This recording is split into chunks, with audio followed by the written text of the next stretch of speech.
Bendiciones.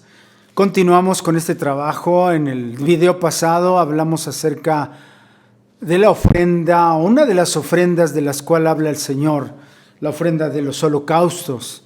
Explicamos brevemente cuál es la relación de una ofrenda de holocaustos en nuestro tiempo con nuestra vida, porque eso es lo que importa realmente, cómo traer esa enseñanza, ese trabajo que se hacía en la ley ceremonial y que Dios estableció de manera tan amplia en el Antiguo Testamento. Y que a veces cuando leemos el libro de Levítico y habla de todas estas ofrendas, como que no está claro para nosotros. Bien, ahora vamos a estudiar un poco acerca de lo que es en el capítulo 2 de Levítico, y habla acerca de la ofrenda de oblación. ¿Qué es una ofrenda de oblación? ¿Cómo estaba compuesta? ¿Qué significa en nuestro tiempo para nosotros? ¿Qué quiso enseñarnos Dios con esto? Dice así la palabra de Dios en el capítulo 2, verso 1. Voy a leerles unos versículos. Dice: cuando alguna persona ofreciere oblación a Jehová, su ofrenda será flor de harina, sobre la cual echará aceite y pondrá sobre ella incienso, y la traerá a los sacerdotes hijos de Aarón, y de ella tomará el sacerdote su puño lleno de harina, de flor de harina y del aceite, con todo el incienso, y lo hará arder sobre el altar para memorial, ofrenda encendida en olor grato a Jehová. Y lo que resta de la ofrenda será de Aarón y de sus hijos, es cosa santísima de las ofrendas que se queman para Jehová. Bueno, hasta ahí me detengo un poco, después leemos un poco más. Aquí la palabra de Dios habla de ofrendas no de animales, habla de ofrendas de comida, es decir, de harina, de aceite, de incienso, y falta un ingrediente aquí que más adelante vamos a leer también. El cuarto ingrediente es sal.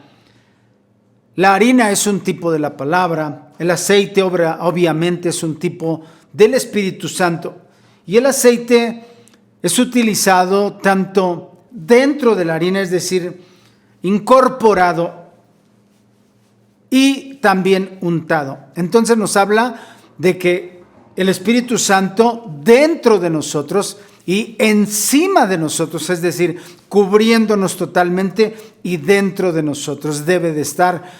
¿Para qué? Para que la palabra que recibimos en nosotros a través de la unción del Espíritu Santo, tanto internamente en nosotros como cubriéndonos, haga realmente la enseñanza y tenga la enseñanza, la revelación que necesitamos tener de la palabra de Dios. Y cuando nosotros recibimos, estudiamos, leemos la palabra y tenemos la unción del Espíritu Santo, entonces viene la revelación. Pasamos a ser lo que Dios quiere que seamos. ¿Qué? Que seamos odres nuevos en donde Dios puede poner la revelación de la palabra, que tiene que ser como el vino nuevo del cual habla en la misma parábola. Hay muchos cristianos que, por ejemplo, cuando viene una revelación nueva, no están preparados, y entonces, ¿qué pasa? Lo que dijo el Señor Jesucristo: el odre se revienta y se pierde la palabra, se pierde el vino que fue derramado para esa persona. ¿Por qué? Porque no estaba listo. Pero cuando nosotros tenemos realmente y estamos listos como una ofrenda de oblación, preparados por la palabra y la unción del Espíritu Santo dentro de nosotros y exteriormente, entonces Dios puede vernos como un odre nuevo en donde Él puede poner la revelación de su palabra que Él quiere llevar a los demás. ¿Por qué?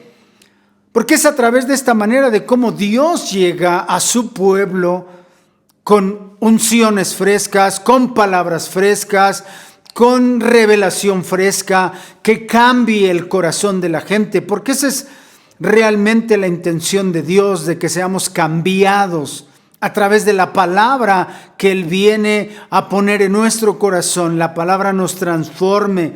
No solamente la escuchemos y digamos qué bonita palabra, pero la dejemos entrar en nuestro corazón.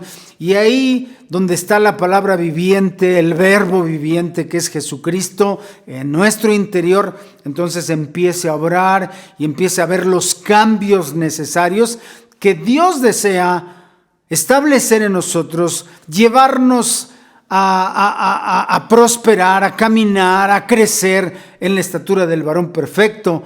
¿Por qué? Porque lo hemos estudiado lo hemos hablado en otras ocasiones. Jesucristo no solamente vino para morir en una cruz y salvarnos, arrancarnos del infierno, por así decirlo, pero el Señor Jesucristo vino también para entrar en nuestro corazón como la palabra viviente, juntamente con el Espíritu Santo, no solamente con el sello del Espíritu Santo exterior, pero con el bautismo con el Espíritu Santo, entrar en nosotros y desde dentro empezar a completar la obra en nosotros, llevándonos realmente sobre el altar, como lo acabamos de leer aquí, esta flor de harina con el aceite, con el incienso, ser puesta sobre el altar. ¿Para qué? Para hacer una ofrenda de olor grato, en otras palabras, llegar a ser un holocausto, algo que se queme y tenga olor fragato. ¿Por qué que se queme? Bueno, que se terminen las formas a las cuales estamos habituados durante años, por generaciones, dejar de tener las formas que a Dios no le agradan. Y la única forma de poder acabar con esas formas es a través de ser desintegrados, consumidos por el fuego del Espíritu Santo, pero de manera voluntaria ser puestos sobre el altar de los sacrificios y que nuestra forma se reduzca a cenizas.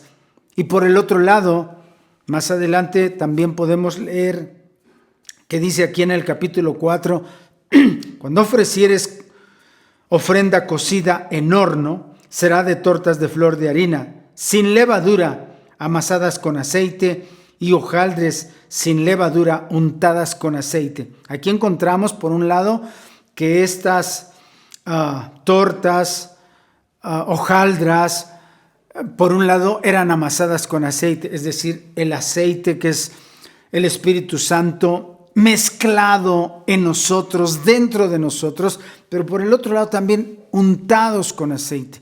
Dios quiere ver en todo momento en nosotros al Espíritu Santo, tanto dentro de nosotros como encima de nosotros, cubriéndonos de manera total, por dentro y por fuera, siempre que se perciba de nosotros la presencia del Espíritu Santo. Bien, verso 5 dice, mas si ofrecieres ofrenda de sartén, será de flor de harina, sin levadura, amasada con aceite. La levadura es falta de sinceridad, por eso, o eso representa la levadura, por un lado, porque la levadura tiene dos lados, como todo en el lenguaje figurado.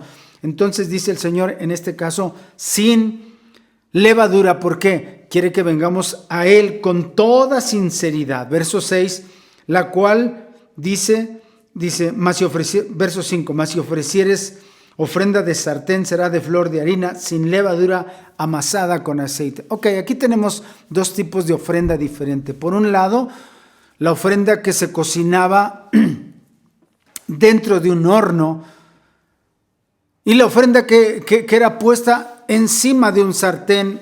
Por un lado, cuando se cocina algo para prepararse dentro de un horno, uno va a sacar un pan de ahí. ¿Esto qué tiene que ver con nosotros? Bueno, Dios realmente prepara circunstancias y nos mete como en un horno. ¿Qué es lo que Dios está buscando en nosotros? Bueno, que nosotros seamos un pan para alguien más. Y nos mete a un horno, nos cocina y la gente puede ver que nosotros estamos pasando en una situación, en una prueba, en una circunstancia donde Dios nos está preparando como un pan para que alguien más sea alimentado. Cuando estamos a través de esta prueba, ocultos ahí sin que nadie se dé cuenta, uno cree, piensa que nadie se da cuenta que uno está pasando por esa prueba, por esa circunstancia. Eso es lo que uno cree porque está dentro de un horno. Pero no, todo el mundo se da cuenta que uno está siendo cocinado. Y aun cuando no se dan cuenta de qué se trata, saben que uno está pasando por una circunstancia. En otras ocasiones Dios nos expone en un sartén y todo el mundo se da cuenta por qué estamos pasando, cuál es la prueba, cuál es la circunstancia. Uno quisiera que nadie se diera cuenta, pero uno no puede hacer nada al respecto. Todos los ojos de toda la gente en la iglesia, nuestros vecinos, familiares, se dan cuenta que estamos atravesando por dicha prueba. Yo no quisiera estar en un horno, que nadie se diera cuenta, pero no es así. Dios nos está cocinando a ojos de todo el mundo, porque Dios va a utilizarnos como un pan para alimentar a alguien más a través de la experiencia, a través de cómo Dios nos prepara, porque ese es el propósito de Dios, de utilizar nuestra vida y de que seamos realmente como una ofrenda en olor grato. Las ofrendas de oblación tienen que ver con eso, con ofrenda de olor grato para Dios. Bien, entonces nosotros tenemos que aprender que si realmente queremos hacer una ofrenda para Dios, tenemos que dejar que el método que Dios escoja y utilice sea el método que Dios quiera y como Él quiera, y aun cuando no queramos, siempre va a ser así, pero tenemos que tener en mente que Dios nos está buscando, igual que a Jesucristo, de que seamos un pan. Jesucristo dijo: yo soy la puerta, yo soy el camino, yo soy el pan de vida. Y Dios quiere que nosotros también seamos camino para otros, que también seamos luz para otros, que también seamos un pan para otros en donde puedan alimentarse y crecer a través de nuestra experiencia. Es decir, no solamente Dios vino para salvarnos, pero Dios vino también para que nosotros seamos lo que Él quiere que seamos en sus manos y le sirvamos de la manera que Él quiere. Y nosotros tenemos que buscar realmente ese tipo de servicio. No el equivocado que a veces creemos que el hecho de vender algo en las iglesias como talento para recabar fondos es de la manera que podemos servirlo, o en un piano, en una batería, en una guitarra. Es bueno servir de esa manera, o como pastor, pero lo más importante es servir con nuestra propia vida a través de que Él nos convierta en un pan, en una ofrenda de oblación, como lo fue Jesucristo. Dios les bendiga, hermanos, y seguiremos con estos videos cortos de lo más sencillo que podamos para gloria de nuestro Dios. Bendiciones